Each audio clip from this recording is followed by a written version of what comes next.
기도드립니다. 아멘. 아멘. 네, 우리 같이 누가복음 말씀 계속 이어서 나누겠습니다.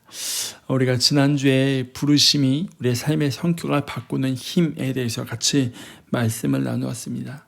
예수님께서 사람을 낚는 어부가 되라 하실 때, 취하리라 말씀하실 때, 그들은 지금까지 물고기를 낚던 사람들이 이제는 생명을 주기 위해 사람을 취하는 사람들로 바뀌게 되는 것, 그 부르심, 우리의 삶의 성격이 바뀜에 대해서 말씀을 나누었습니다.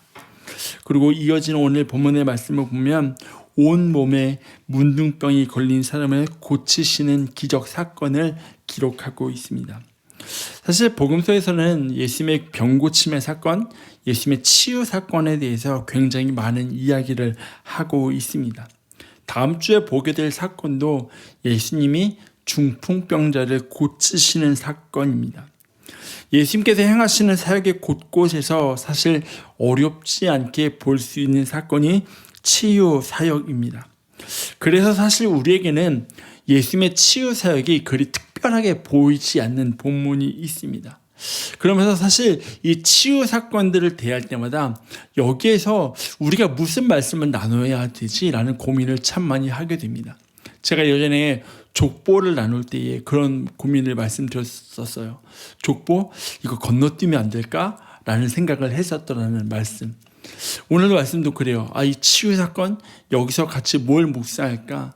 이 말씀 속에서 우리에게 주신 메시지가 뭘까? 라면서 한번 건너뛸까? 라는 생각도 했지만 말씀을 묵상하던 중에 오늘 우리에게 주시는 중요한 메시지가 여기에 또 하나가 있다라는 거죠.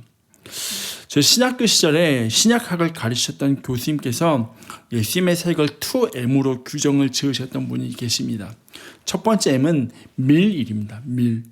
예수님의 사역은 많은 부분에서 식사의 자리를 통해서 이루어졌던 것을 보게 됩니다.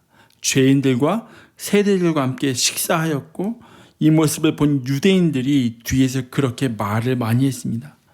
그런데 삭개오 사건을 봐도 예수님께서 내가 너의 집에 오늘 유하러 가야겠다라고 말씀하십니다.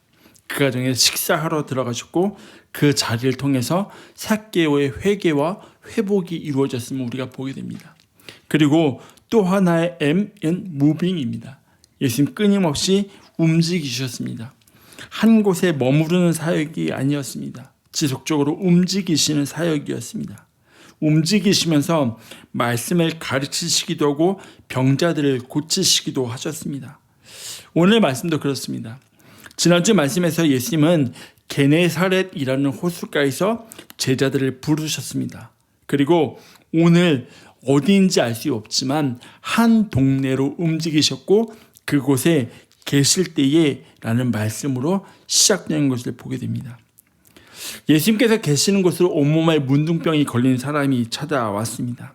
그런데 이 사람의 요청을 보면 다른 병자들의 요청과는 조금 다르다라는 것을 보게 됩니다. 12절의 말씀을 다시 한번 보겠습니다. 예수께서 한 동네에 계실 때에 온몸에 나병 들린 사람이 있어 예수를 보고 엎드려 구하여 이르되 주여 원하시면 나를 깨끗하게 하실 수 있나이다 하니라고 이야기합니다. 예수님의 사역 가운데 병이 들린 사람들은 예수님을 찾아오면서 병을 고쳐주시기를 간청합니다. 간절히 구해요. 병에서부터 나음에 대한 간절함과 갈망함이 있습니다. 그런데 이 문둥병의 요청 속에서는 왠지 모르게 간절함이 느껴지지는 좀 않는 것 같아요. 왜냐하면 그가 이렇게 고백하기 때문이에요. 주께서 원하시면. 이 고백을 딱 보면 낫고 싶긴 한 건가? 라는 생각이 듭니다. 예수님의 사역 속에서 병든 사람들은 예수님 내 딸을 나를 고쳐주십시오 라고 이야기하면서 소리를 목청껏 높이던 사람들도 있었습니다.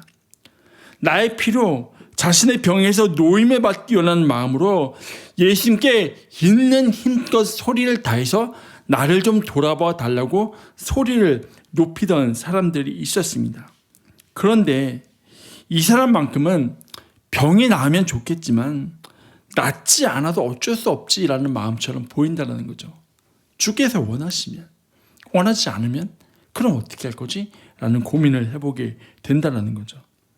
그런데 이 문둥병자의 주께서 원하시면 이라는 요청을 영어 성경으로 보았을 때 이 사람의 진짜 마음이 보이기 시작한다는 거죠.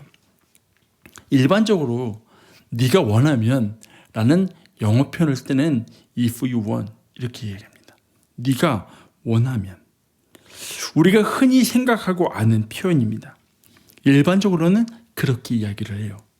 그런데 본문의 말씀을 영어 성경을 보면 want가 아니라 will이라는 단어를 사용하고 있다는 거죠. 그래서 이 문둥병자가 그렇게 이야기해요. Lord, if you are willing. 당신이 원한다면. 그리고 이 문둥병자의 요청에 대해 예수님께서도 내가 원하노니 라고 말씀하십니다. 이 말씀 역시 영어 성경을 보면 I want 이라고 말하지 않아요. 예수님께서는 문둥병자에게 손을 대시며 그렇게 말씀하셔요. I am willing. I am willing. 여러분, want와 will은 다릅니다. 흔히 want라고 말할 때는 자신이 원하는 것을 말하는 겁니다. 하지만 그 원하는 것이 때로는 기대감을 너무 높여서 희망 고문이 될 때도 있습니다. 여러분, 희망 고문이 뭐예요? 어떻게 해도 절망적인 결과만이 기다리고 있는 상황 속에서 주어지는 희망이 바로 희망 고문입니다. 더 이상 괴롭게 하고 더 앞으로 나아갈 수도 없는 그 상황이 그냥 희망 고문이에요. 그래서 어떨 때는 이 희망 고문이라는 것이 삶을 더 공허하게 만들 때도 있다는 거죠. 내가 바라지만 될지 안 될지 알 수 없는 그 상황들. 저희 집에 3명의 아이 중에 유독 원하는 게 되게 많은 아이가 있어요. 어느 정도 원하는 게 많은지 저희가 가끔 저희 부부가 그 아이에게는 그렇게 이야기해요. 너는 니드만 말해. 원하는 건 말하지 마. 그러면 늘 원하는 걸 이야기하면서 이건 나의 니드야 라고 하는 아이가 있어요. 근데 저희가 이 아이의 원하는 걸 왜 들어주기 힘들까라고 생각을 해봤을 때 내린 결론은 부모로서 이 아이가 원하는 거를 다 해줘야 하는데 해주지 못한다라는 미안함과 부담감이 때로는 있어서 너는 필요한 것만 이야기해 라고 이야기할 때 있었던 것 같아요. 근데 하루는 이 아이와 대화를 하면서 그런 이야기를 했거든요. 야, 너는 원하는 게 너무 많은 것 같아. 그걸 어떻게 다 해줘? 라고 이야기했을 때 그 아이가 그렇게 이야기하더라고요. 그냥 말이라도 하는 거야. 안 돼도 말이라도 해서 좀 내 마음이 시원해지는 거야 라고 이야기를 하니까 얘가 왜 이렇게 원하는 걸 많이 이야기하는지 이해가 되기 시작하더라고요. 여러분, 원하는 거 이야기하는 거 want는 그냥 마음의 외침입니다. 이루어질지 안 이루어질지 알 수 없지만 그냥 마음속에 되뇌 있는 겁니다. 그런데 will이라고 하는 것은 want와는 다르다는 거죠. will이 들어간 문장 안에는 행동이 포함되어 있습니다. 감정이 아니고 그저 말이 아니라 액션이 바로 will이라는 거죠. 나의 액션, 상대방의 액션을 요구하는 게 will이라는 거죠. 그냥 앉아서 바라보고 희망하는 게 아니라 그 현실의 삶의 자리로 들어가는 게 will입니다. 그래서 will이라고 하는 단어는 want라는 단어보다 더 힘이 있다는 거죠. 역동적이고 움직임이 있습니다. 그래서 will이라는 단어를 사용하고 있다는 거죠. 그래서 온몸에 문둥병이 걸린 사람은 예수님께 질문합니다. If you are willing. 문둥병자의 이 외침은 단지 예수님이 나를 고쳐주실 의중이 있는지 나를 고쳐줄 마음이 있는지를 묻는 게 아니라는 거죠. 이 외침에는 예수님이 나의 삶의 자리로 들어오시기를 요청하는 겁니다. 그가 구하는 것은 예수님께서 단지 이 문둥병을 위해서 무언가를 해주시기를 구하는 게 아니라 그 병을 통해서 예수님이 하실 일이 있으신지를 묻고 있다는 거죠. 나의 필요를 구하는 게 아니라 나의 원하는 구하는 게 아니라 불확실한 무언가를 던지고 있는 게 아니라 확정적이고 변함없는 예수 그리스도의 삶에 개입을 기대하고 기다리는 것입니다. 변할 수 있는 유동적인 것이 아니라 상황에 따라서 마음의 환경에 따라서 변할 수 있는 어떤 불확실한 것이 아니라 확정적인 하나님의 뜻을 구하는 것, 그것이 하나님의 윌, 하나님의 의지를 구하는 삶이라는 거죠. 여러분, 그게 그리스도인의 삶입니다. 나의 원함이 아니라 하나님의 의지를 앞세우는 삶. 본문의 말씀에서 사용된 헬라어 델레인이라는 단어는 원한다라는 의미도 있지만 기뻐한다라는 의미도 있습니다. 그리고 그에 따르는 무엇인가 액션을 취하고자 하는 의미가 담겨 있음을 가지고 있는 단어가 델레인이라는 단어입니다. 그래서 이 문둥병에게 그렇게 말씀하셔요. I am willing. 이 말씀 안에는 예수님께서 이 병자를 고쳐주심을 기뻐하심과 동시에 그것을 확실하게 이루어 가겠다라고 선언을 하시는 것입니다. 그게 예수님의 말씀에는 내가 원하노니의 의미라는 거죠. 지금은 원하고 시간이 지나면 원하지도 않을 수 있는 감정의 변화가 아니라 하나님의 확실한 계획, 정해진 그 계획을 말씀하고 있다는 거죠. 다만 중요한 것은 무엇이냐면 그 계획에 우리의 삶을 맡겨 드림이 있어야 한다는 것입니다.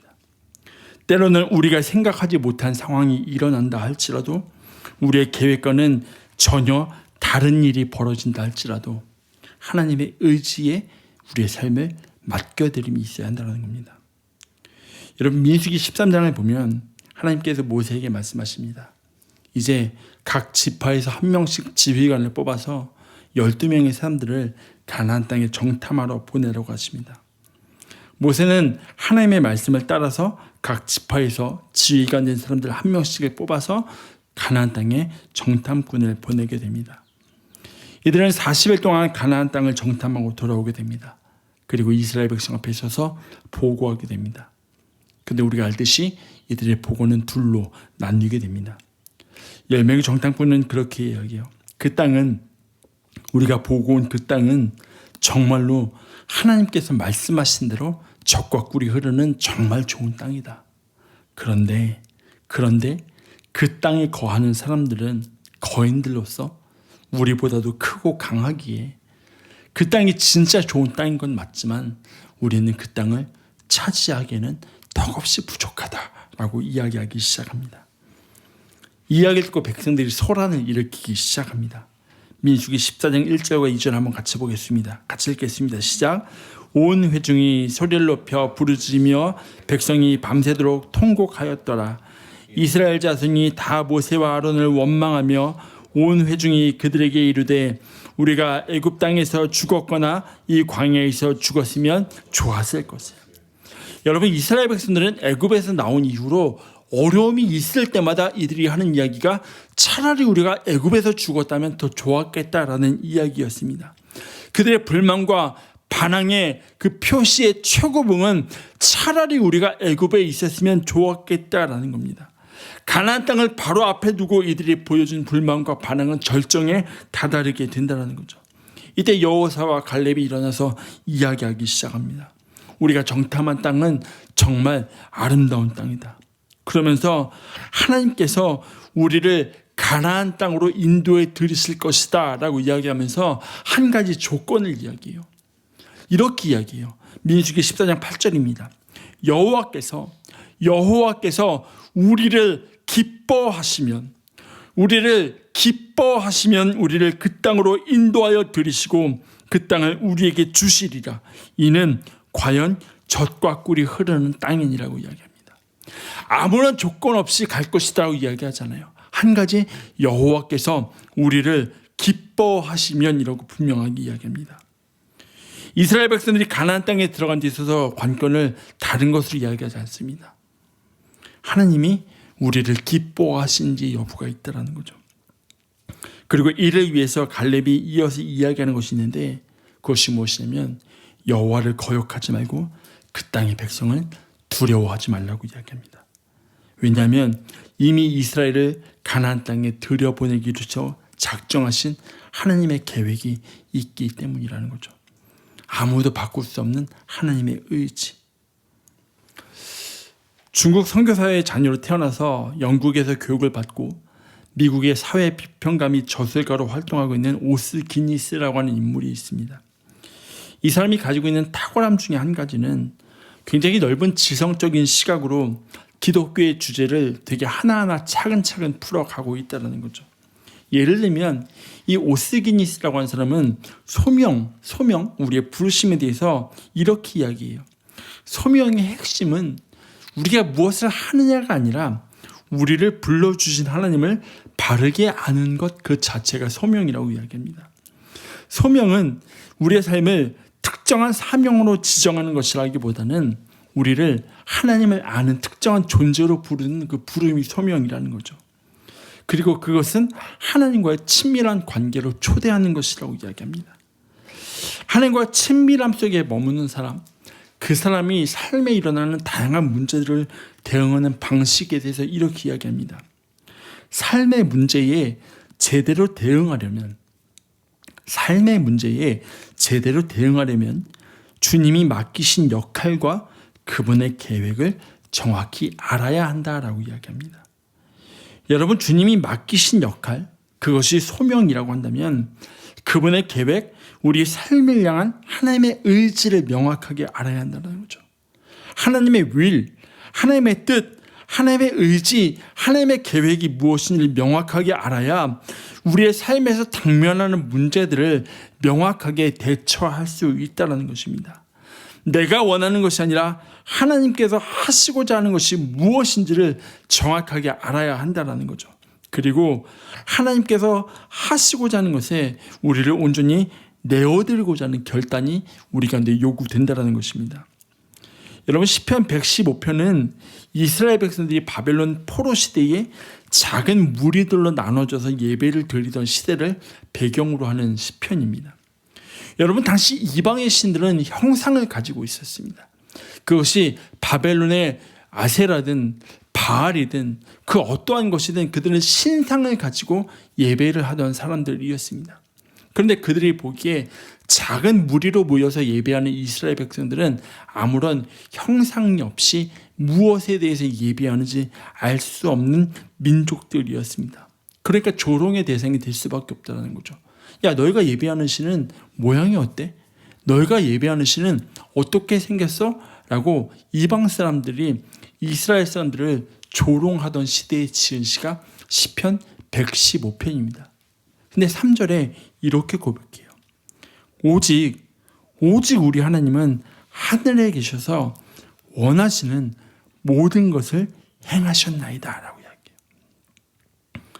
이방신에 두드러진 특징이 있다면 모양이 있다는 겁니다. 그런데 모양을 가지고 그들은 땅에 속해 있지만 실상 그들이 할 수 있는 것은 아무것도 없었어요. 그런데 시편의 기자 그렇게 고백해요. 오직 하나님은 이 땅에서는 보이지 않지만 오직 하나님은 하늘에 계셔서 하나님이 원하시는 것, 하나님이 계획하시는 것, 하나님이 이루시고자 하시는 모든 것을 다 행하셨다고. 어떤 것은 행하고 어떤 것은 못했다라고 이야기하지 않고 하나님이 원하시는 것, 그 모든 것을 다 행하셨다라고 이야기한다는 거죠. 그렇다면 오늘 우리의 삶은 나의 원함과 나의 필요가 아니라 하나님의 의지가 어디에 있는지, 하나님이 원하시는 것이 무엇에 있는지 알아야 한다는 거죠. 그리고 그 하나님의 의지에 우리의 삶을 내어 맡김이 필요하다는 것입니다. 여러분, 우리가 읽은 5장 12절부터 16절의 말씀 보면 온몸에 문둥병이 걸린 사람만 예수님께 나온 게 아니었습니다. 분명히 그 외에도 병든 사람들이 예수님께 나왔습니다. 본문의 말씀 15절 볼까요? 예수의 소문이 더욱 퍼짐에 수많은 무리가 말씀도 듣고 자기 병도 고침을 받고자 하여 모여오되. 문둥병자의 고침 소식을 들은 사람들이 예수님께로 모여왔습니다. 그런데 이들의 마음에 본문이 이렇게 드러내요. 자기 병도 고침을 받고자 하여. 이들의 마음에는 자신의 필요가 우선이었습니다. 예수님의 윌, 그분의 의지가 아니라 그들의 원함이 우선이었다는 거죠. 그리고 그런 이들 향한 예수님의 반응은 예수는 물러가사라고 이어집니다.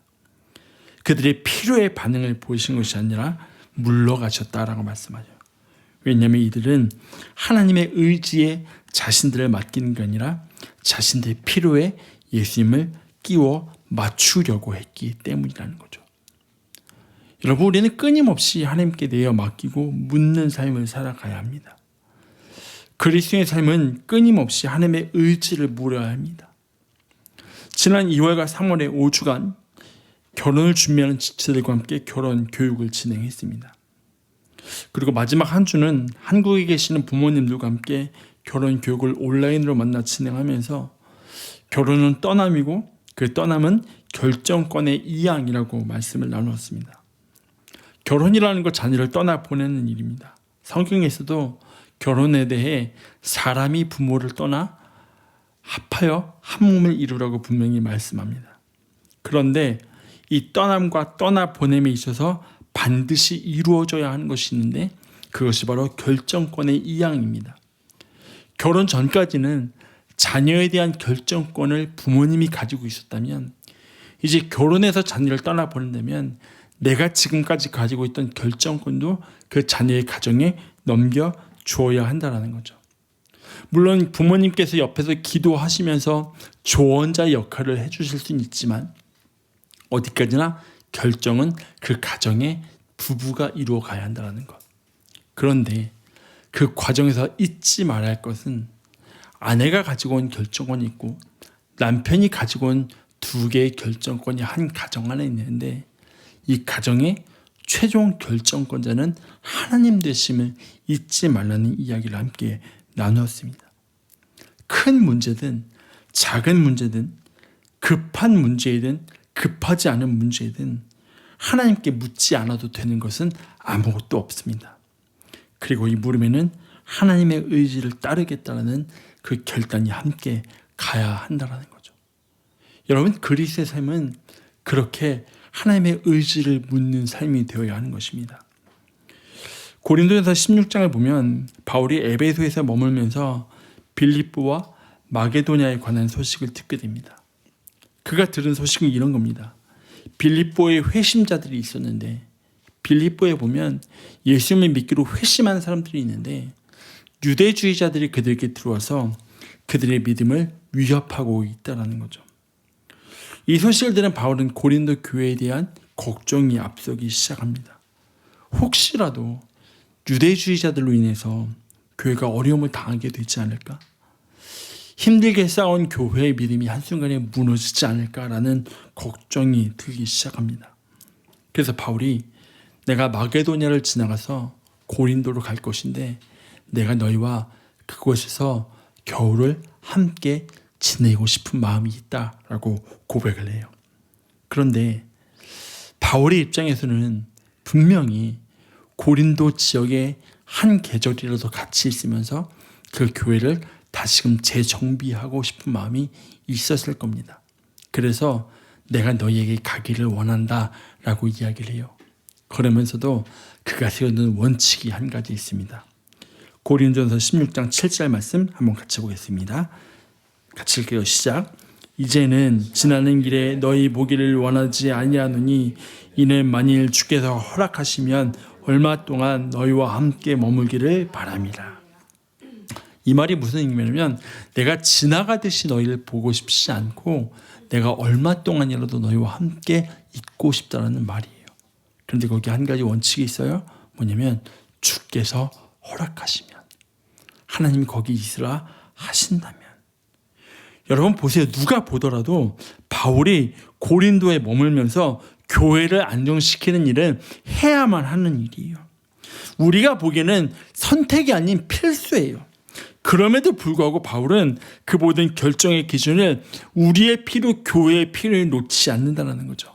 하나님의 의지, 하나님이 허락하시면 둔다는 겁니다.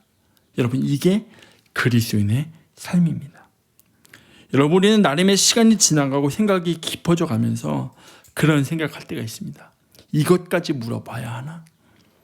이 정도는 내가 결정해도 되지 않나라는 생각하는 것들이 있습니다.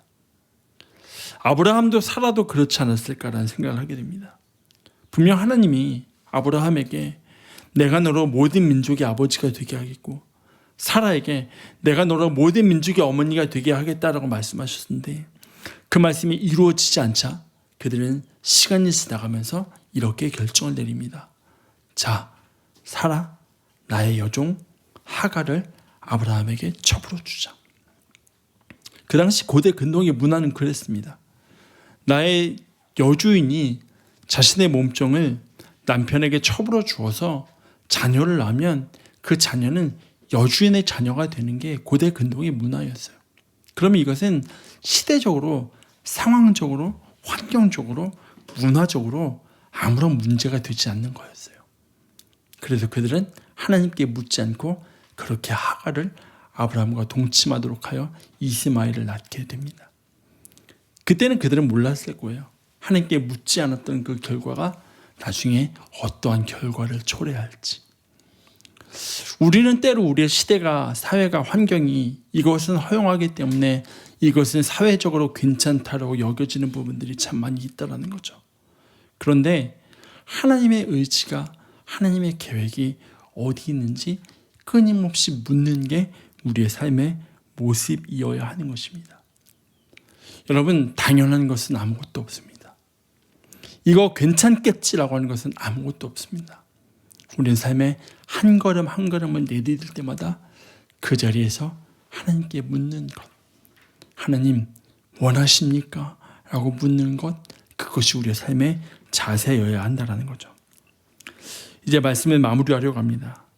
여러분, 온몸에 문둥병이 걸린 이 사람은 예수님께 나와 말합니다.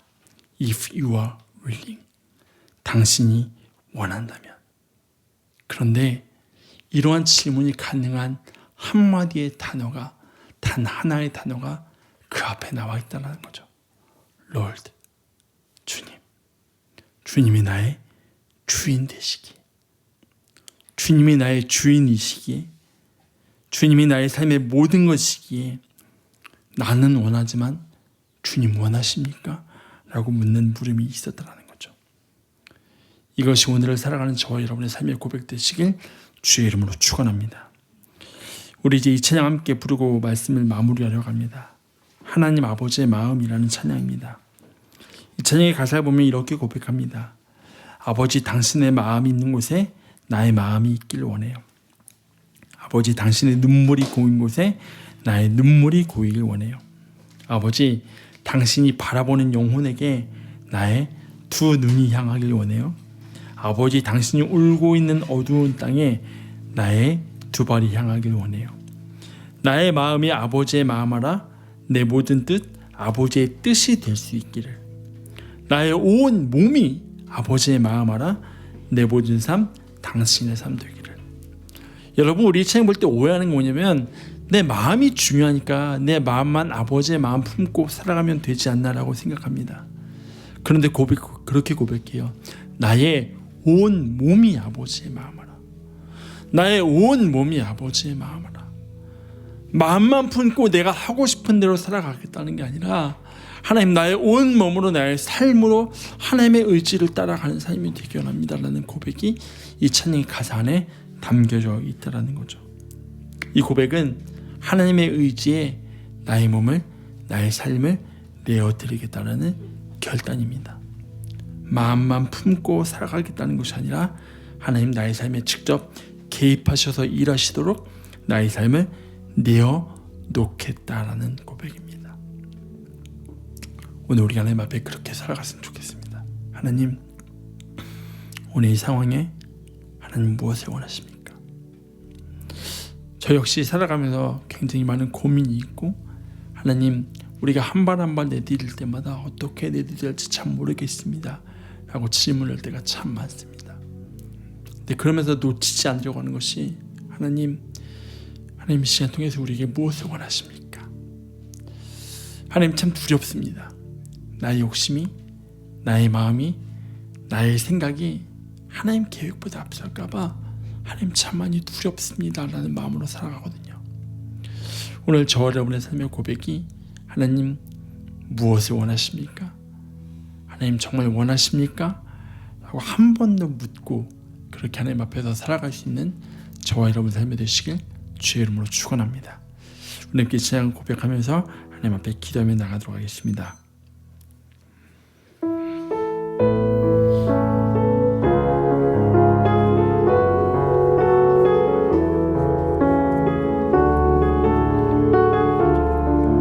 아버지 당신의 마음이 아버지 당신의 마음이 있는 곳에 나의 마음이 있기를 원해요.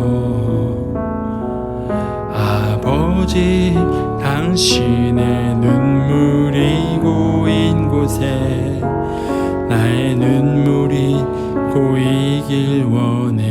아버지 당신이 바라보는 영혼에게 나의 두 눈이 향하길 원해요. 아버지 당신이 울고 있는 어두운 땅에 나의 두 발이 향하길 원해요. 나의 마음이 아버지의 마음 알아. 내 모든 뜻 아버지의 뜻이 될 수 있기를 나의 온 몸이 아버지의 마음 알아. 내 모든 삶 당신의 삶 나의 마음이 아버지의 마음 알아. 나의 마음이 아버지의 마음 알아. 내 모든 뜻 아버지의 뜻이 될 수 있기를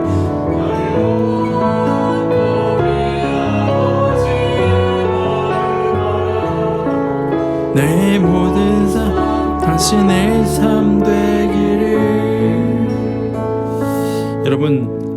여러분의 삶을 향한 하나님의 의지와 하나님의 뜻과 하나님의 계획은 참고서가 아닙니다. 내 삶의 메인은 나의 뜻이고 하나님의 계획은 때때로 들춰보는 참고서가 아니라 여러분의 삶을 향한 하나님의 계획과 하나님의 의지와 하나님의 뜻이 여러분의 삶의 메인 텍스트입니다. 하나님, 오늘 그 하나님의 의지에 내 삶을 맡겨드립니다. 그 하나님의 의지에 내 삶을 올려드립니다. 하나님, 그런 결단으로 오늘도 하루하루를 살아갈 수 있는 믿음을 내게 허락하여 주시옵소서. 이런 믿음의 고백으로 하나님 앞에 함께 기도하며 나가도록 하겠습니다. 기도하겠습니다. 하나님 감사합니다. 하나님, 우리가 오늘도 하나님의 말씀을 구하며 하나님의 은혜를 구하며 하나님께 가까이 나아갈 수 있도록 하심을 감사드립니다.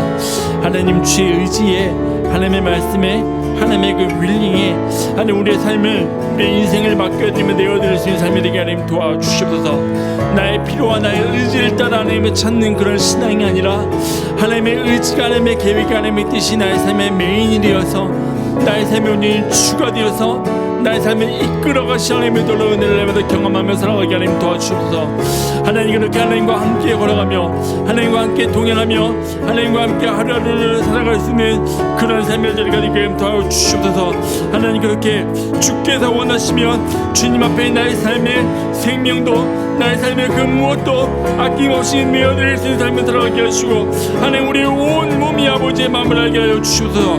하나님 우리의 온 몸이 아버지의 마음 알아서 우리의 모든 삶이 하나님의 삶 되게 하시는 하나님 놀라운 일을 경험하게 하나님 도와주시옵소서. 하나님 그리하여서 우리의 삶의 자리 가운데 역사하시고 우리의 삶의 자리 가운데 일하시고 우리의 삶의 자리 가운데 부으시는 하나님의 놀라운 일을 하나님 날마다 경험하며 살아갈 수 있도록 하나님 도와주시옵소서. 하나님 그렇게 우리의 삶의 자리 가운데 하나님의 방법을 따라 하나님의 계획을 따라 하나님의 뜻을 따라 이루어가시는 하나님의 은혜가 하나님 날마다 우리 삶의 자리 가운데 경험되게 주님 도와주시옵소서.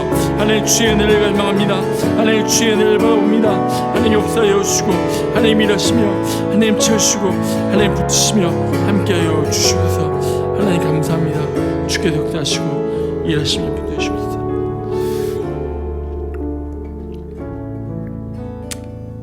하나님 우리 삶의 일거수일투족이 주님 원하십니까? 묻는 삶과 신앙이 되게 하나님 도와주시옵소서. 하나님의 마음만 품고 내가 원하는 대로 살아가는 삶이 아니라 나의 온 몸이 우리의 온 삶이 하나님의 마음 알아서 하나님의 의지에 맡겨진 삶을 살아가게 하나님 도와주시옵소서. 시대가 허용하니까 세상이 허용하니까, 문화가 허용하니까 이건 굳이 하나님께 묻지 않아도 괜찮아 라고 하는 것이 아니라, 세상이 괜찮다 할지라도 오늘 우리의 삶을 향한 하나님의 계획이 무엇인지, 오늘 우리의 삶을 향해 하나님이 이루어가시고자 하는 하나님의 의지가 무엇인지 끊임없이 하나님 앞에 묻고 구하며 하나님의 뜻 앞에 서는 우리 삶이 되게 주님 도와주시옵소서. 지금은 우리 주 예수 그리스도의 은혜와 하나님 아버지의 무한하신 사랑하심과 성령의 교통하심이 하나님 내 뜻과 내 의지와 내 계획과 내 생각을 다 내려놓고 하나님의 의지에 우리의 삶을 맡기기로 결단하는 사랑하는 모든 지체들의 삶과 가정과 학교와 직장과 일터와 모든 걸음걸음 위에 그 놀라우신 하나님의 은혜의 손길이 이제로부터 영원토록 함께 하시기를 간절히 축원하옵나이다. 아멘.